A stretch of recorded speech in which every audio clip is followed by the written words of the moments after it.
যারা সৌদি আসার চিন্তা ভাবনা করতেছেন আজকে তাদের জন্য কিছু কথা বলি। তো আপনি সৌদি আসার জন্য যে টাকাগুলা ধার করতেছেন, ঋণ করতেছেন, আপনি এই টাকাগুলা দিয়ে দেশেই যদি কিছু করতে পারেন তাহলে আমি মনে করি যে আপনার সৌদি আসার কোনো প্রয়োজন নেই। ভাই, সৌদির অবস্থা এখন বর্তমানে খুবই খারাপ, যা বলার বাইরে। যেমন আমি আজকে আসছি 1 মাস 10 দিনের কাছাকাছি হয়ে গেছে, এখন পর্যন্ত কোনো কাজ কাম পাইনি।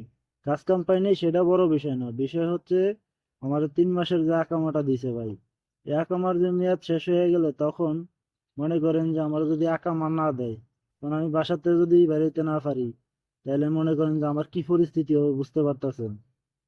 আর কাজ কাম দিতেছে না সেটা কোনো বড় বিষয় না, বড় বিষয় হলো যদি কাগজপাতি না দেয়, আকামা না দেয়, তাহলে আপনার কোনো মানে এখানে অবস্থা খুবই খারাপ। তো এই জন্য আমি বলতেছি যে আপনারা যদি সৌদি আসেন একটু চিন্তা ভাবনা করে আসেন ভাই। তো আপনারা যেই টাকা দিয়ে সৌদি আসবেন আমি মনে করি ওই টাকা দিয়ে বাড়িতে যদি ছোটখাটো একটা বিজনেস শুরু করতে পারেন তাহলে মনে করি অনেক ভালো হবে। তো আপনারা আপনাদের চিন্তা ভাবনা থেকে একটু চিন্তা ভাবনা করে তারপরে সৌদি আসার চিন্তা ভাবনা করেন, যাতে আপনাদের পরবর্তীতে আইসা আমার মতো এরকম বিপদে না পড়া লাগে।